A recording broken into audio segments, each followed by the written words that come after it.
सभी को मेरा नमस्कार। हम आपको एक किसान की दुख भरी कहानी के बारे में जानकारी देने जा रहे हैं। अगर हम किसान की बात करें तो किसान वह होता है जो प्रतिदिन खेत में खून पसीना बहाकर कठिन परिश्रम कर लोगों के लिए अन्न प्रदान करता है, जिसे हम किसान कहते हैं। तो चलिए बिना समय गवाए शुरू करते हैं और जानते हैं एक किसान की दुख भरी कहानी।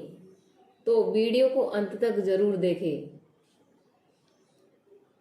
एक गांव में भीमा नाम का एक किसान अपनी पत्नी तथा 2 बेटों के साथ रहता था। भीमा अपनी कड़ी मेहनत तथा कठिन परिश्रम कर खेती करता और अपने परिवार का भरण पोषण करता था।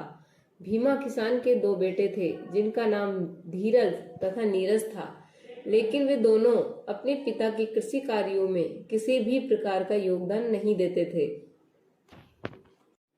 भीमा और भीमा की पत्नी शकुंतला दोनों खेत में जाकर कड़ी मेहनत से खेती करते थे और खेती से जो भी मुनाफा होता वे अपने परिवार का पालन पोषण तथा अपने दोनों बेटों की शिक्षा पूरी कराते थे। भीमा और उसकी पत्नी शकुंतला सुबह उठकर खेत में जाते और खेती का काम पूरा निपटा के शाम को घर वापस आते। भीमा के दोनों बेटे प्रतिदिन धीरे धीरे बड़े हो रहे थे। भीमा अनाज की खेती करता था और फसल काटने के बाद वह उस अनाज को बेच दिया करता था और उन पैसों से वे अपने घर तथा अपने दोनों बेटों की पढ़ाई पूरी करता था। भीमा बहुत ही मेहनती था, इसलिए भीमा अपनी अनाज की खेती से वह अपने परिवार का गुजारा करता था। भीमा के दोनों बेटे धीरज और नीरज बड़े हो गए थे, इसलिए भीमा अपने दोनों बेटों के विवाह के बारे में सोच रहा था।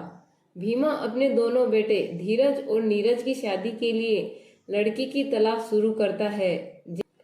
जैसे ही भीमा को लड़की के बारे में जानकारी प्राप्त होती है, वह शादी तय करने के लिए लड़की के घर जाता है। कुछ दिनों बाद भीमा अपने दोनों बेटों की शादी करवा देता है, लेकिन शादी के बाद भी धीरज और नीरज अपने पिता की खेती में मदद नहीं करते और नहीं को काम करते। इधर बेचारा भीमा अपनी पत्नी के साथ खेत जाकर परिश्रम कर उनका भरण पोषण करते हैं।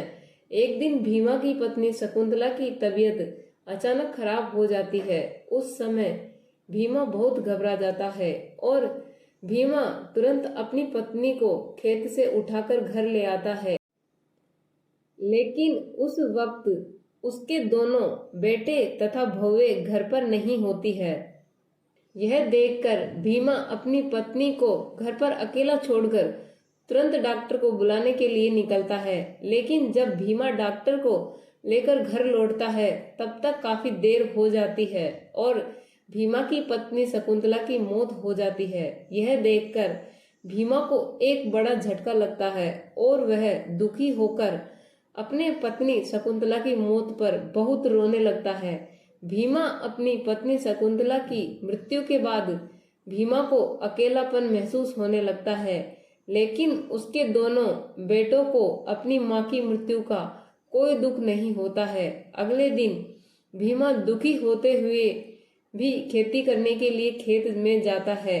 फिर भी धीरज और नीरज अपने पिता भीमा की खेती के काम में किसी भी प्रकार की मदद नहीं करते हैं। भीमा अपनी पत्नी की मृत्यु के बाद अकेले ही खेती करता है और उनके दोनों बेटे तथा बहुएं घर पर आराम से खुशी खुशी रहते हैं और खुशी से खाते हैं। उन्हें अपने पिता की उम्र की बिल्कुल भी परवाह नहीं होती है।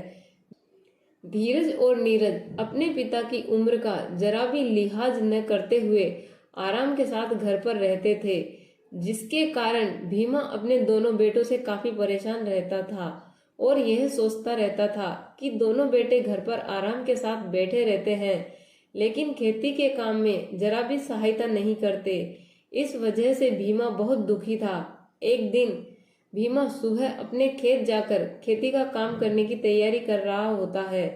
तब भीमा भगवान से कहने लगा, हे भगवान, मैंने ऐसा कौन सा गुनाह किया जो इतनी बड़ी सजा दे रहे हैं, जो मेरे को ऐसे 2 बेटे की प्राप्ति हुई।